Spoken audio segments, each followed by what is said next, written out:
to have to ask this one what if question. What if Curious Office didn't exist and you had to reinvent your professional life from scratch? Like, what would you do? What would be the path that you would most likely go down? I feel like we are at a really interesting juncture now where many people, in fairly straightforward terms, are going to need to decide that they're going to take the red pill or the blue pill.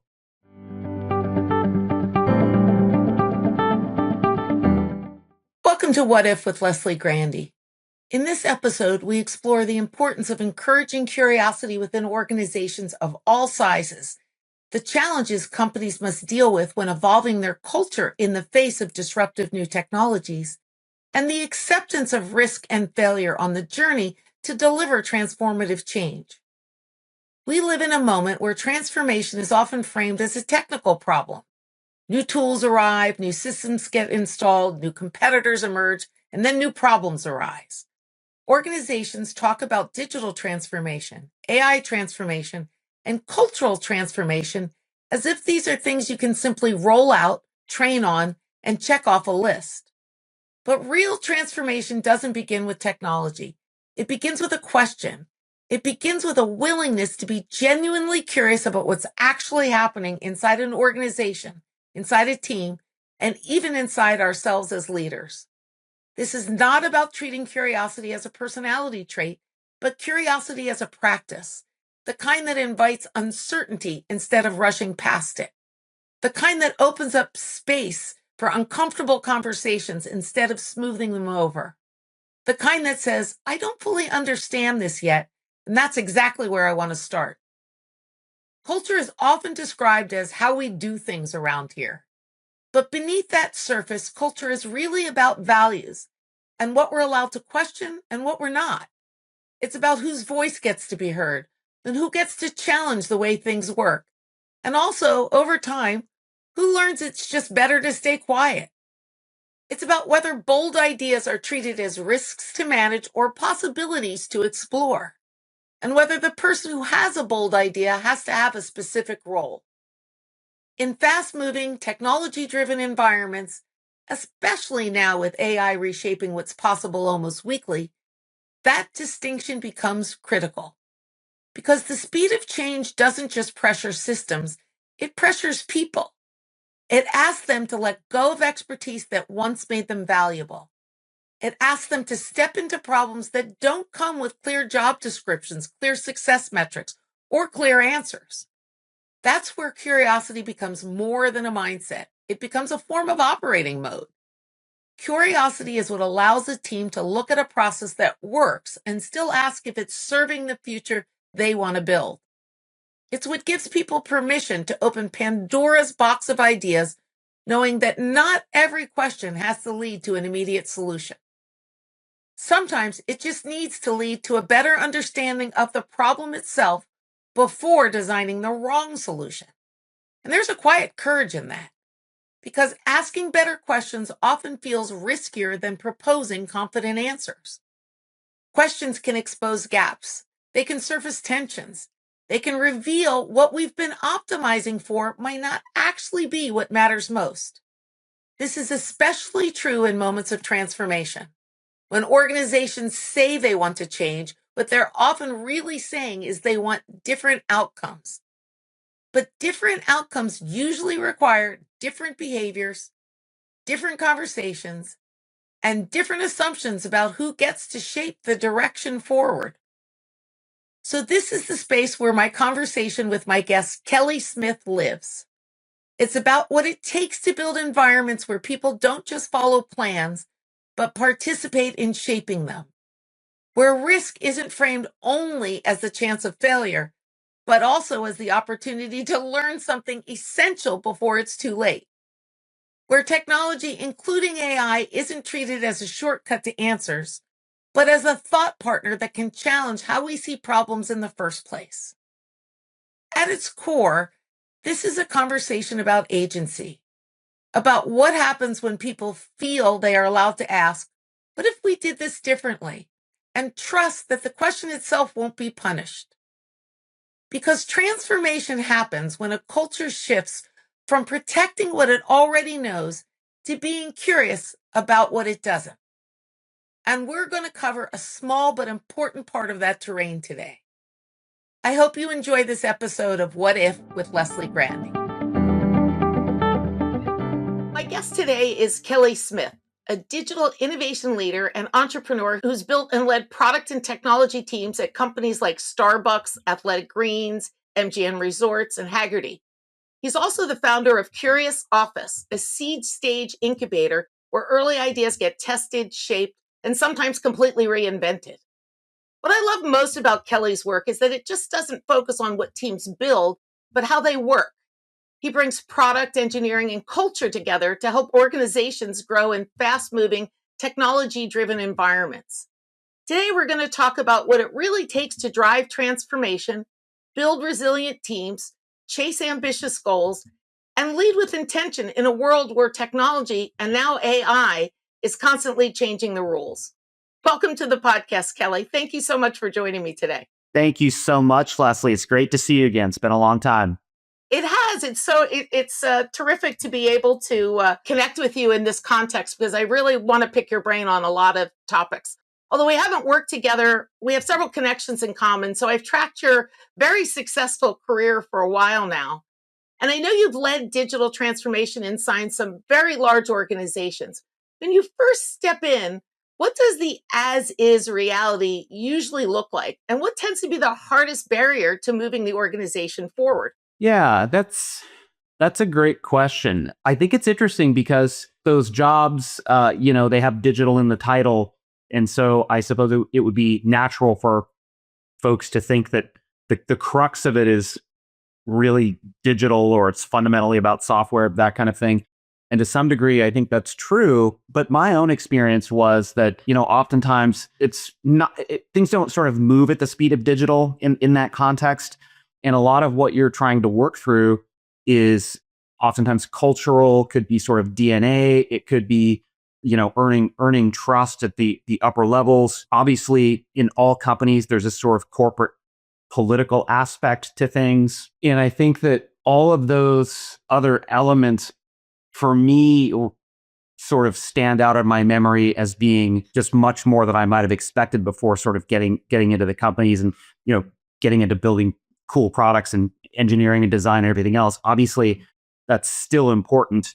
It's a key part of it, but the people who are really successful in those roles understand all the non-digital parts of the digital transformation agenda. That's really interesting because I'm curious, what are the signs that you look for early on when you enter a company that they're ready to walk the walk and that they support bold thinking that will be necessary to make a successful transformation? And what do you look for that they've demonstrated that willingness? This is going to be an indirect answer to your question, but I'll tell you something interesting. I don't remember getting a very crisp job description when I started as the chief digital officer at Athletic Greens or MGM Resorts or Haggerty. That might have just been a coincidence, but it turned out to be perfect. For most people, I would say that kind of job description is less than ideal. Like, what are my responsibilities? What do you expect of me and so forth? But for me personally, it's absolutely perfect. So I'll sort of start with that. What stands out to me was actually, I remember the first week I was at MGM Resorts and I was sort of getting a tour around the Bellagio with the president of the Bellagio. And this was at one of those times where there's a whole bunch of people sort of stacked up in the lobby waiting to get to the front desk to check in. You've been in tech a long time, so you remember during like trade show days and stuff like that. Trade show weeks is just is packed, right? And I asked him, what is everyone doing here in the lobby, standing there in those queues and those lines? And he looked at me like I was crazy. It's like, well, they're waiting to check in. And I remember thinking, well, what magical thing happens when it's your turn, right? Like what exactly is going on that requires people to do this? And of course, it's things like finding a room and assigning a room and giving you a key, right? And it turns out those are all things that can be automated. And so that wasn't even the first thing on my mind that I thought I would be thinking about or kind of doing in the first few weeks. But we're like, gee, people can use their phone to check in. People can use their phone to open the door, right? So providing that kind of optionality, it's a little bit opportunistic. But in closing, to answer your question, I think those roles work so much better when you go in, speaking of curious office, you go in with immense amounts of curiosity because oftentimes that's actually what they need the most, even if they don't tell you that. That's really interesting. You mentioned something at the beginning of that, and I want to kind of peel it back a layer. What about you personally makes that kind of circumstance where you don't have a job description and you're not sure where's the first place you need to attack because there's so many places that would benefit from you attacking them? What about you makes you really good at that kind of a role? You know, I was telling my wife the other day that I think it's just good fortune, but everything happening in the world of AI, for example, I think coincidentally just plays well into how I like to be at work and in life. The Curious Office name, which goes now all the way back to 2007, was not at all by accident. That name came from an observation that I had amongst my friends in Seattle who were immensely successful. And I was thinking, what can I put one thing? What is the one thing the common thread across all of those individuals that I can put my finger on that brought them so much success? And I'm thinking about people like Rich Barton, the founder of Expedia and Zillow. Adrian Hanauer is one of my oldest friends, now the owner of the Seattle Sounders, and many others. And if I was forced to choose one thing, it was, obsessive levels of curiosity compared to most people. The second thing I think is also important, but I really prioritize the interest and curiosity. The second thing was a very healthy relationship with risk. But at the core, that's really just kind of it. I find myself just kind of walking around wondering, why is this way? And in general, I have a distrust and verify sort of approach to like the world around me because I'm convinced that the world around you and me is probably not even at all what we think it is. And now I'm getting into like the quantum part of what we think is the fabric of reality. So if you start there and you just kind of work backwards, it's pretty easy to start asking really simple questions when nobody expects that. That's great.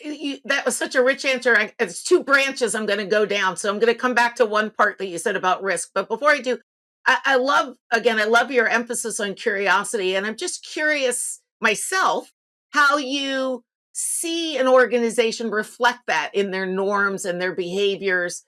And how does that inform their willingness to take the risk necessary to make the changes that you want to see? So, what cultural grounding has to happen for people to feel comfortable asking questions, opening up, Pandora's box of ideas and things, and then be comfortable to act and move them forward? So, what is it that you see that makes that work in an organization or a team? I think there's two parts. The first part is that larger organizations, I'm thinking of Starbucks now, very understandably, they operate on the basis of data, right? And data is great. Data is obviously powerful. Data is foundational. But in general, pattern matching and sort of intuition isn't something that the rank and file are often afforded within those corporate environments. And I think that pattern matching and intuition is really important to asking the questions that weren't asked at all. So that's kind of the first part I would say. And the next thing that you're sort of looking for is that, org structures and corporations both serve them well and work against them all at the same time. Because many times the people with the right kind of persona to be disruptive in a healthy way are sitting in the wrong place in the organization. They're not empowered to really drive that quality change. They might not have the right job title, right? And I was always less interested in those details. When you hear about these big consulting companies saying digital transformation can be really hard and it can be emotionally stressful and it can be this, those are the reasons why, right? You pull people forward who show promise as individuals and they show unique ways of thinking, but maybe they're too junior or they're, not don't have the right title. People feel like they didn't earn the right to have those ideas. Those are all things that challenge a company as they're trying to reinvent themselves. So yeah, I think it's those two things. As a leader, what do you do to encourage those people that you talk about? I think it's a really important point you make. So I want to kind of circle it for a second, which is not everybody thinks they can be creative in the job that they have, or that they're allowed to ask those bold, open ended questions about what if we did things differently or challenge the status quo. So, as a leader, what do you do? How do you solicit that? How do you encourage that? What are the kind of techniques or the behaviors that you demonstrate to invite those people forward? How do you get them to act? We can be inspired by some very successful people and work backwards to an answer. Let's just for fun, let's go ahead and just play this game together. When you think about, let's take really famous people everybody knows. Mark Zuckerberg, the founder of Facebook. Elon Musk, the founder of many companies. Kevin Systrom, the founder of Instagram. Stuart Butterfield, the founder of Slack. What would we call those people? In a corporate context, are they engineers? I'd say no. Are they product managers? I'd say no. Are they designers? I'd say no. Are they general managers? Maybe, right? And so when you dissect the people changing our future, right, with us, what you observe is, oh, well, wait a second. They don't actually fit cleanly in any of these corporate buckets, right? And so what's going on here? And here's a follow-up point. What did Elon Musk even know about electric cars? Close to zero, probably. What did he know about rockets? Close to zero. And people are missing this incredible lesson right in front of their own eyes, which is you didn't need to know.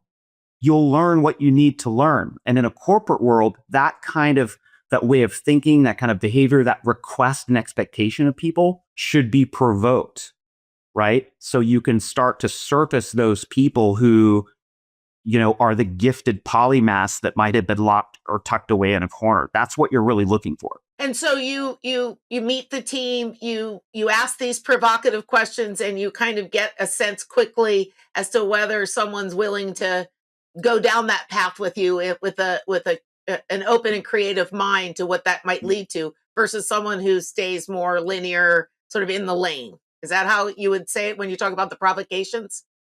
Yes, absolutely. And I would say that I'm sure you're not surprised that not everybody sort of recognizes that opportunity and welcomes it, because a lot of people want to know what their task is. They want to know what they're supposed to do from 9 to 5. They want to go home. They're not on this sort of generalized intellectual pursuit of the world around them, right? Some people are, some people aren't. I have never been successful telling someone work harder.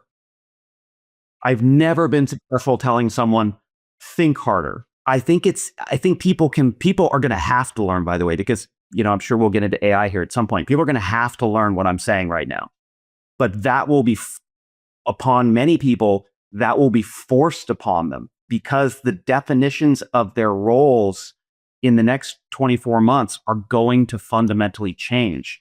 So when you're forced, then you might go do things that are uncomfortable. And that's what's on everyone's doorstep right now, or virtually everyone. Yeah, and I think that's a great segue to the question that I had about how does AI, in the context of an AI related transformation. Now we're trying to be a company that embraces AI, but we might have had some cultural flaws before we decided to do that. Now, what does AI do to impact the culture, and what do leaders do when they make that decision to kind of go AI or deploy AI in a more broad sense? What does that do to people who maybe were already struggling with the change that was required in the digital transformation sense, and now they have this whole other layer on top of it to affect how they do their job or what's expected of them? What is it going to be doing to culture to introduce AI into something that was already perhaps a struggle for people to transform before AI? Well, for sure, it is going to amplify the challenge in humans in the workforce in the way that I just described. So it's going to basically take that dynamic and It's going to really, really amplify it, right? What I would really tell people, I mean, really starting now, first of all, I've been doing this working in tech, if you will, since the dawn of the web browser. My very first company was the first commercial web browser based in Seattle. And I have never seen anything like what I'm seeing right now. It's this case of change is, I'm seeing big differences now because I'm really kind of deep in the weeds. I'm seeing it, weekly to bi-weekly. What people have to do within the corporate world, I think, first of all, especially in leadership roles, is accept the world for what it is now. Don't wish for a different world, because this is happening. Everybody has to figure out how to deal with it, right? And so what's going to happen is, first of all, two things, and I'll stop, take a breath. One is that for sure, fewer people are going to be able to do the work of much larger teams starting now, not next year. You're going to see in the second half of 2026 more and more and more announcements about, slower hiring, people doing more with less. Then the next thing that's going to happen is that job descriptions, as you and I knew them, and I mean like product managers, front-end developers, back-end developers, graphic designers, project managers, business analysts, those roles are all going to change. And so companies that are wise, in my opinion, are having, the leaders should be having a one-on-one with themselves and then with each other, sort of saying, oh, we're not speculating. This is going to happen. And it's not 2 years, right? So tremendous opportunity. But if people also aren't scared, I don't think they get it. Made me think of a couple of different questions as you were going there. The first one is, when you see now what AI is doing to businesses large and small, obviously the startup pipeline that includes a lot more AI. I kind of want to pivot to how you look at early ideas and early founders and decide what they're doing, especially with emerging technology like AI, is actually worth your time, is actually worth committing your effort to, because there's so many things that are now possible because of AI, but just because you can do them doesn't make them valuable. So how do you make that choice now? Because I can be a vibe coder as a product manager, and I can make an application or an agent tomorrow. But how do you know, just because somebody does the thing, builds the thing, or can build the thing, that their idea is worth pursuing? That's a really good question. And in many ways, I think it gets to the heart of the matter, if you will. And what I mean by that is, when you wanted to invest in a company 10 years ago, of course, one of the criteria was, are they smart? And in those days, the definition of smart in large part was they were great developers, they were technically minded, they might have had a math or a physics background, et cetera, right? In our industry. But the problem is that much of what the human race defined as smart is now being rewritten, because ironically, the very first things to be commoditized are those things that we used to think smart people did. You need to be looking for people who are paying attention, who see what's going on, and they're going through the process of reinventing themselves. And what that's going to mean is people who become exceptional pattern matchers that basically triangulate business opportunity with technology and timing, so that they are unusually positioned to take full advantage of this thing called AI. Make no mistake. So I live in this every single day. I have a team of developers, and some of them, even to this day, after talking to me every day, are really slow to embrace the thing that you would have thought a senior developer wants to embrace. That's not a default truth at all. Not at all. I'm not seeing it. I'm seeing more resistance on average than deep excitement and embracing. So that's where people will find leverage in this new world, both executives and workers. But I highly suggest people start breaking down what it means for them tomorrow. Don't think this is going to be something you can put this off until 2 years from now. I don't think that would be wise. I totally agree. When I hear you talking, though, I wonder, do you see the type of environment, i.e., a large corporation like an MGM or a Starbucks, or the startup that you're coaching? Do you see that environment change your personal approach to problem solving or solution design, or do you do what you do regardless of the scale of the environment or the resources available?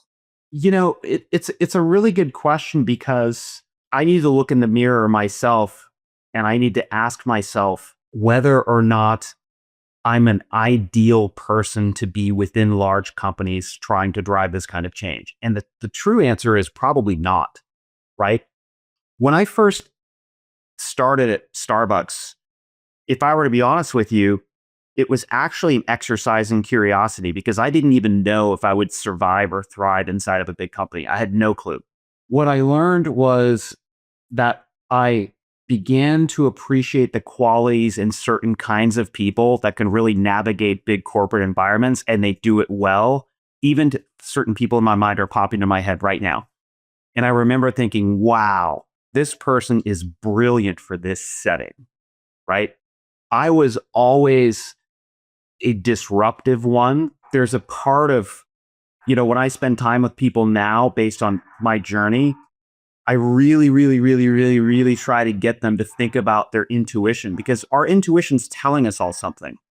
And I'm not sure that more than 50% of the people listen to their intuition. I'm not convinced that that's true. And for a while, I didn't. I think I was able to add value nevertheless, but I wouldn't say that I was sort of ideally suited for it within a large corporation. I'm much more suited for what I'm doing now. Took a long time to get there. And that's because you have a different view of the resources, constraints, and landscape that you're operating in, or it's because you feel like you have less political forces that you have to contend with that might block your vision. What part of what you're doing now makes you more suited than the success that you had at large companies? I think it's probably, two things. Number one is to do well in a large corporation, you must have a level of patience and indeed appreciation for, for lack of a better word, for a kind of political dynamic that's necessary for you to excel at inside of a large company. That's the first part. And the second part is that this is why I said AI is kind of like playing into like my way of being, which is an accident, but just am deeply interested in first principles thinking and being fixated on what's true, right? Not what everybody's saying or not what people wished was true, but that's my personal interest in terms of the way I want to be in the world. Deeply curious, cognizant every day of my limited time on this planet, ferocious about learning because at the end of the day, for me, that's what's fun. And I've come to a place now where I feel like, you know what? AI makes this even more fun for me because it's no longer an excuse to say, well, I don't know how to do that. Or the classic corporate one, you don't have the experience. Remember those classic lines of thinking about who deserved a promotion and who didn't? Well, now it's like every answer to every question that you're going to have exists. Your level of creativity to get to the truest answer will be what defines how successful you are. Meaning, I'm not one of those people that complains about prompts occasionally returning inaccurate facts.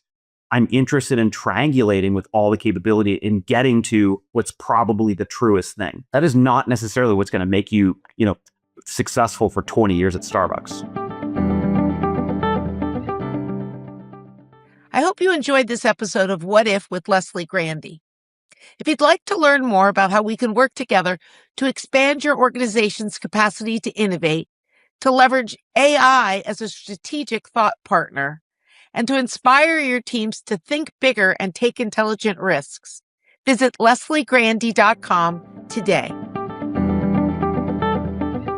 I hear you. I think another version of that, at least my interaction with AI, is when I get an answer I don't expect or that may be flawed, I actually ask how that answer made sense to them. So I want to learn how AI actually itself puts together the answer so that not just challenging the answer at its face value, but maybe the thinking pattern is something I need to understand to see how it came up with that answer. So I do feel like even being curious about how AI produces a response has helped me learn more about what the tool is useful for, but also what I can use of the tool to supplement my own thinking patterns. So it's really nice to see how it actually may attack a problem differently.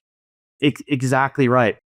Kind of tying this back into the corporate thing, I think that if you picture yourself around a big conference table, let's say in a typical corporate world, in general, not always, but in general, pointing out where someone who's in a position of power is wrong in front of the rest of the room, that's not generally a successful tactic. But for me, I truly love being wrong. I'm only interested in what's true. I don't care. I would rather be wrong, actually, because if I have a blind spot and I don't know about it, it really bothers me.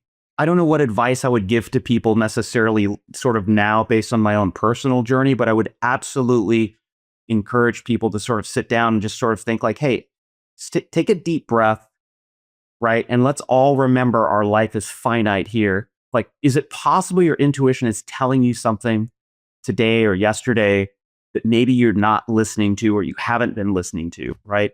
Because let's be honest, the problem with the world for workers, I think in many ways is they feel like they have no choice, which is the financial needs we all have to take care of our family.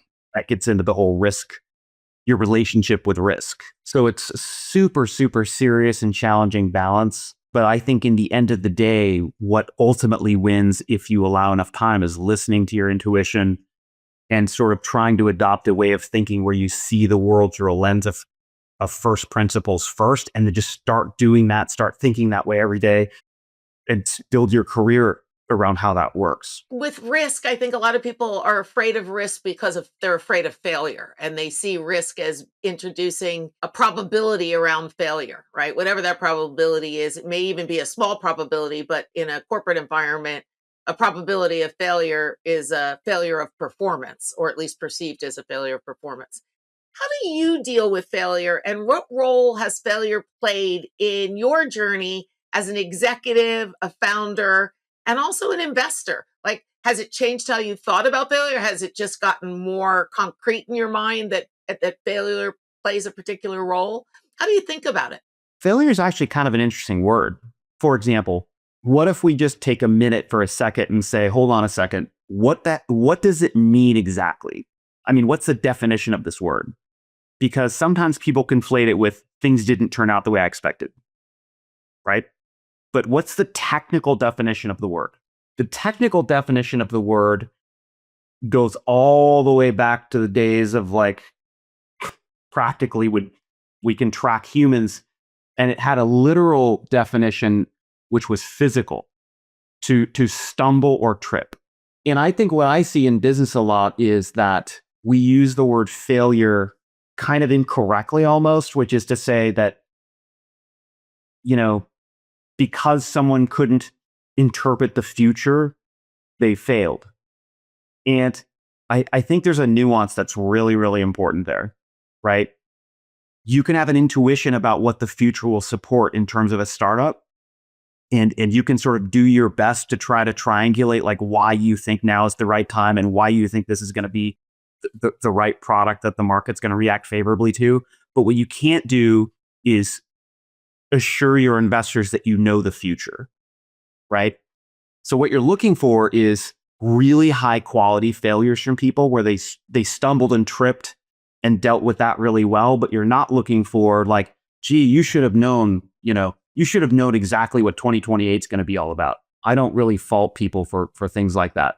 The failures that stand out to me are ones where I literally knew better. I didn't listen to my intuition. I did it anyway, right? I didn't need to look into the future. It was something about that moment in time. I knew that I shouldn't have done that. Those failures really bother me. That's a really great follow-up question I want to ask, which I think we all have moments in our career where we feel that way, right? Like it was on us, our ownership of that, not working out, definition of failure, whatever we thought was something that we wanted to achieve that we couldn't and we failed to achieve. But can you think of any particular pivot point or tipping point that was around a failure that changed how you think about the work that you do that changed how you approach risk or anything? Was there any failure that you remember that sort of stands out in your mind in your leadership journey that really colored the future going forward for you?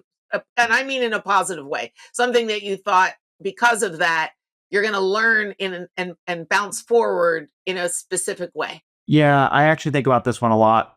And I don't even know that it's the best failure story, but what I'm about to tell you is what I find myself thinking about the most in terms of failures. What I find myself thinking about the most is that I didn't prioritize my coworkers' well-being over business performance all the time. To me, that's a failure that really bothers me, and it didn't require that I knew what was going to happen in the future. There are many situations where I'd go back in time and I'd say, "Wow, if you could have had both business success and maintained your relationship with this person had you just, you know, taken a deep breath, or had you just sort of looked at the big picture, or had you remembered what you always tell yourself, which is this is a finite life we all have, right? Damaging personal relationships over business pursuits is just the stupidest thing. And those are the ones that really weigh on me, kind of even to this day. Just where I made conduct choices that were far from flattering. I totally get that because again, that's something in your control, right? That's something you could have controlled and made a choice, right? That you were going to do that. So now that you're more sensitive to that, what happens when you have an employee, like you talked about an engineer or a founder that you're backing, and you see they resist your feedback or customer feedback or market signals? How do you step in to give them the confidence to chase a vision that addresses those things, right? And a lot of time, they're going to hold on to that idea with clenched fists and not take your feedback or an employee or customer input. So what do you do so that you can preserve the relationship, build their confidence, but get them past that sort of blocker? Over the last month, I've been kind of going through something similar where, within our own development team, there have been people who I think were surprisingly sort of slow to like really jump into this whole AI dialogue and say, let's figure out what it means for us. And then there were other people who just sort of quietly listened with a great deal of humility that I think, was intriguing to me, and it created a personal chemistry between me and that person. I started to sort of appreciate personal chemistry. It's really, really hard to have an incredibly productive relationship with someone else that you don't have chemistry with, which doesn't make them good or bad necessarily half the time, right? Everyone's entitled to an opinion and a thought. But it's hard to excel with team members with whom you don't have a personal chemistry.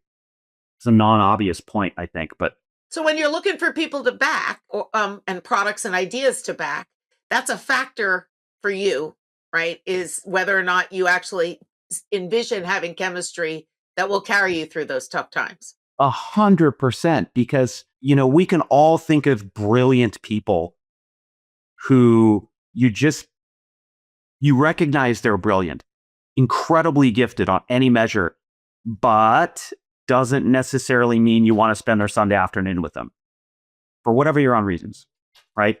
So I do think that's important. And I think for me, just to kind of go a little bit further on that, and I'll sort of stop, is I really feel like everybody has something to teach me, and I'm curious to find out what it is. I personally found myself getting frustrated if I feel like that same level of listening or curiosity kind of wasn't reciprocated kind of on the other side. So as an investor, if you're investing in a company, but you sort of feel like they're really just not going to regard any of your opinions, right? That creates a really unhealthy tension, I would say. There's an ego thing to that, right? Which is like prioritize curiosity over personal ego 100% of the time. And I don't always do it, but I really, really try hard because I know it's the way that I want to be. I have to ask this one what if question. What if Curious Office didn't exist and you had to reinvent your professional life from scratch? Like, what would you do? What would be the path that you would most likely go down? I feel like we are at a really interesting juncture now where many people, in fairly straightforward terms, are going to need to decide that they're going to take the red pill or the blue pill. The red pill is things AI can't do: be a sports car mechanic, repair watches, start a roofing company, buy a plumbing company from someone who wants to retire. You're going to see this huge influx from the professional world into the trades in the next, 3 years. The blue pill is one where you basically say, okay, I love my career as a graphic designer, let's just say, but that doesn't mean that you're going to be pushing pixels the way you have been for the last, 10 or 20 years, because the pixels don't want you to push them. They don't need you to push them anymore. And so your value is going to be taste, curation, strategy mapping to business outcomes, because you don't need to do the silly things that we've all been doing for so many years, right? And by the way, they're really, half the stuff we've been doing, thank God, they are really, really silly. Using the graphic design example, a lot of people don't know this. It's crazy. We've been doing this for decades. But if you believe that there are a lot of screens in the world of different shapes and sizes, well, don't you find it curious, speaking of asking why, don't you find it curious that design tools don't just let you make one screen and then automatically just repurpose its layout for all the other screens on Earth? So instead, what have we been doing for years? You make 7 different versions of the same screen just to hand to a developer who, by the way, newsflash, they don't even recreate it the way you did. All they can do is look at the picture. These are examples of things like, in the context of the blue pill, if people want to stay in that world, your job description is just going to absolutely change. And it doesn't matter if you're a product manager, a developer, a designer, or a business analyst, or a QA tester. It's all going to change. So are you going to take the red pill or the blue pill if you can't do Curious Office? I am 110% deeply interested in where all of this goes with AI, even though I would love to, and I think I would thoroughly enjoy owning a big landscaping company or something like that. But for now, that's kind of my choice because it's so disruptive and I'm so curious about where's all this going to go? And why not? Let's think about it. Let's start together with a question we might ask ourselves. Do you think it is true or not true, Leslie, that AI will drive job compression significantly in the next 24 months? And probably it'll start to manifest itself earliest in those entry-level jobs. Do you feel like that's true or not true? I think that's true. I think there's truth in that. I agree. Which then begs the curious question, and this is why I'm so interested. What then are people supposed to do? Here's what I hear most frequently. I hear most frequently, let's use an analogy where you and I kind of came from. They said, you might remember this, by the way, at Real Networks, they said, well, streaming audio is not going to kill the radio. Remember that? It's like, well, yeah, actually, it kind of did. It just took a little longer than you thought, right? The Seattle Times newspaper, what's different about AI than all those other analogies where these evolutions did indeed create more jobs?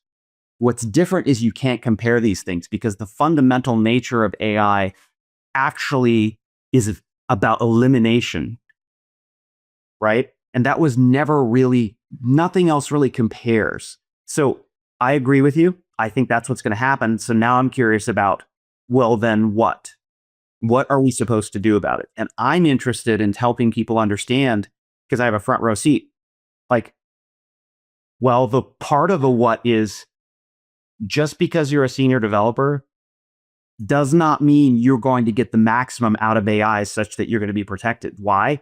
Because it turns out the best users of AI think completely differently than a developer in most cases. It's like the return of the Renaissance. Leonardo da Vinci, what was he? He was like a painter, he was a sculptor, he was an architect, he was like all these things. And we made up this term, the Renaissance type individual. The value is going to flow to those people who have that natural propensity And those are going to be the new roles, but you just have to figure out how do you teach more people to do that. And that's really hard. Yeah, and actually, I think just to dwell on the teach more people to do that, I've been working on teaching people how to use AI as a thought partner, not as a tool or an efficiency gain, but to actually have the kind of conversation. And you had said earlier how people don't like to go against the leader in the room if they have a different idea or they think they have a better idea. Well, the best place to actually have that debate is with AI because they're not attached to your idea or their own. And so to explore your idea more fully, to think it through in more expansive terms with analogies from other domains or patterns that you wouldn't recognize across other systems that have similar functionality, you're now all of a sudden accelerating your problem solving skills rather than looking for the answer, right? Because you're looking at it in a thought provoking way. And what I find when I teach people to do this is this aha moment that they never thought that AI was that type of partner, that type of collaborator that could challenge not only their own thinking but give them more inputs to expand their thinking. And I realized in those classes people weren't taught how to think in school except around things like data and analytics. How do you think about those things? Right? How do you think about how a brand works? But it's very specific and applied thinking, right? It's not how do you solve problems? And there are all sorts of definitions for problems. And so I agree with you that the capacity that AI has to actually amplify your problem solving capacity or even amplify your confidence in tackling things in your job that you might not have had to do before is really an important role, but it's not one we've taught people, right? They don't know how to think around a problem when it's unstructured and when there's all this insight, and they kind of lean back into the data as hindsight telling me what to do as I think forward. Are you seeing that sort of, again, that sort of challenge in thinking, not by looking back at what past performance tells us, but what the future now enables? 100%. And to give a very specific example, when you have people who've been working in technology for a long time who are somewhat dismissive of, let's say, AI coding, as an example, because maybe they got a result that was unfavorable, right? My experience has been that a traditional way of thinking is yielding those results, but it is unknown to them. What do I mean by that? Let's say that you have a very complex spec that you're trying to work on, right? And you're working with AI to write the very complex spec that a coder or an implementation agent is going to go do. Well, I sort of figured out that when AI thinks it's done, if you care about quality, that's when the top tier, that's when the person who's really on their game thinks the job starts. Because I now can think of 25 techniques to provoke the AI into improving the quality of the spec, right? It won't just go there automatically. And I don't trust the quality of every single answer until I triangulate like crazy. But how you triangulate like crazy? Honestly, it's something that you have to learn how to do. What most people do, just their whole approach, this is education, by the way, for the kind of education that will be valuable in the future, is people go straight to code because AI wants to go straight to code. And I tell everybody, like, nope, you do that last. You debug documentation, not code. Why? Because it's less destructive. And when people think their specs are perfect, it's now easier for me to kind of come in and show you, like, no, you have 50 things you didn't consider in this spec that are going to create a problem. And if I were to be honest, that's actually also why we get bad software the old way. Because people weren't asking the right questions. People built things assuming too much. Questions weren't asked at all, and therefore things got left out. It's no different, to be honest with you. The fact that someone understood every line of code turns out not to have been the important part. The important part was, yeah, but did you build the right thing? And is it great? It's not important that you understood every line of code. That wasn't even the yardstick of success. Yeah, no, I love that. I love the idea also that that you're expecting iteration as part of your AI engagement, and so therefore you should expect iteration in your team members. You should accept not the first answer, but the proof that that first answer is the one that you should pursue. That's what I hear you saying, and I really love that. And people are critical, about, well, look at what it did. Look at what AI did. And my response to that is, if they got a response that they know is not true, people love to latch on to like replies where they know like that's just not true. My response to that is, well, hold on a second. Was there ever a time in your life where a response you got from the news or from a Google search was 100% right? Like, this is no different. You don't judge Google because, you know, it served you an ad that you don't love or that the first search result wasn't exactly what you were looking for. But the scarier part to me is don't even bother judging it by what you see today. Like, wait 3 weeks, wait 6 months. That's how you should be thinking. Like, don't worry about it. That's going to solve itself. The real issue is, are you going to reinvent yourself the next 6 months? That's a lot harder than the AI getting better, better quality results in 6 months, because you can just count on that. It's going to happen. So I don't know about you, but the last 5 years of my life went by really quickly. Oh, absolutely. And even just the last year of my AI use, when I was writing the book, I had a logic puzzle and I put it into AI because I figured that's what somebody who reads the book would do to see if AI would figure it out.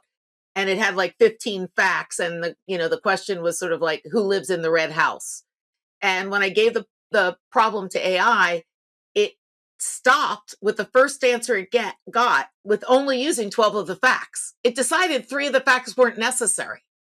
And I learned in that process that I have to be specific to tell it, use all of these facts because I'm looking for an answer that includes them all.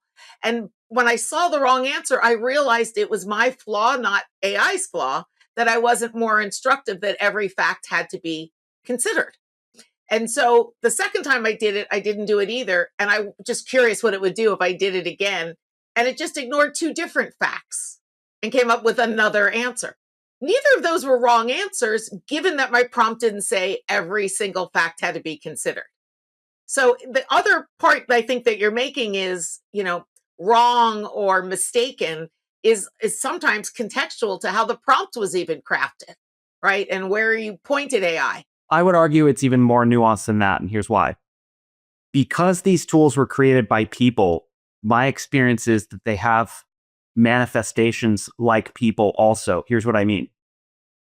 If you're a really great top tier product manager in a company, let's say, but you're stuck in a 2-hour meeting with your executive team and you're expected to capture everything, humans, as you know, oftentimes like, oh, you forgot that one thing. Oh, you forgot that one thing. Well, guess what? AI works identically. So it will forget things like a person. It was built by a person.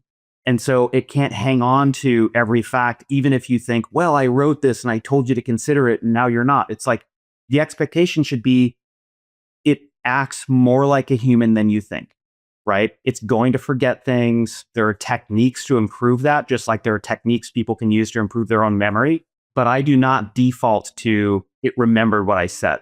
I find that fascinating, by the way, because I've noticed this real subtlety where it's like, oh, you just like a person, like you're forgetting or you assumed something. That's another one. Assumptions. Yeah.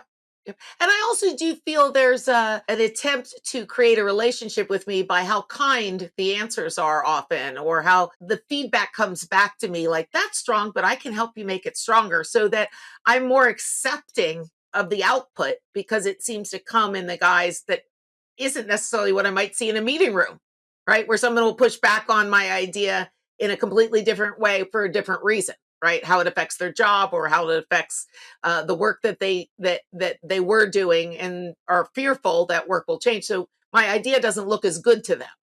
And so I think sometimes I want that actual pushback so I understand what the failure cases would be in reality. And AI doesn't recognize that. And so it's attempting to be my friend or collaborator in that way without really sort of calling me out. And I think that's a weakness in terms of my dependence on the output without really challenging myself in that conversation, right? Without really making sure. that AI isn't trying to just perform for me, like you said, like a human who wants to be liked and reused. For better or worse, I agree. And for better or worse, I fully expect the performance of the AI, probably in the next 12 to 24 months to also the quality of its responses, if I had to guess, will also hinge on its relationship with you. So Totally. if you're mean and dismissive and everything else, it's not really happening right now that I can tell, but I fully expect that if it's not gelling with you and the chemistry doesn't exist in the conversation, you're just not going to get great results. Now that's scary to think about. Yeah, totally. That But judgment, yeah, that judgment coming back out of the machine will really, I think, throw people off when that happens. But I agree with you. I think it's around the corner. yeah, which kind of makes sense, right? In the big picture, it's actually all of this is kind of making sense in the big picture, even though it's incredibly curious. But we've all been connected to the machine for what, 3 decades now, feeding in everything we know and everything we want and and so we're all millions of people feeding in, billions of people feeding in for decades and decades. So what's happening is a lot of this should make sense to us, which is why I do think these personality subtleties are going to start coming out, right? Because it's just drawing on humanity. Kind of crazy, but yeah, we are where we are. It's the world in which we live. Well, I am so delighted that we had this time together. I really enjoyed the walk we took. It really covered a lot of interesting territory, and I'm a particular fan of your commitment to curiosity. I love that. So I wanted to have you on the podcast. It's one of the things that I really appreciate about what you bring to the work that you do. So thank you so much for joining me today, Kelly. I really appreciate it. If people want to learn more about Curious Office or the work that you do, what should they do? They can just email me, kelly@curiousoffice.com, or my personal email address is just my name, kellysmith@kellysmith.com. I'm checking them many times all throughout the day, and anybody who reaches out, I'll absolutely reply one way or the other. So really appreciate it. And I must say that you're a great podcasting host. You're actually a natural. So you're far too humble. Well, thanks so much, Kelly. I really appreciate your help in making this episode memorable. Thanks so much. Thank you. Thanks for joining us today for What If with Leslie Grandy. You've been listening to What If with Leslie Grandy. If you want to learn more about creative leadership in the age of generative AI, subscribe to my Substack at lesliegrandy.substack.com.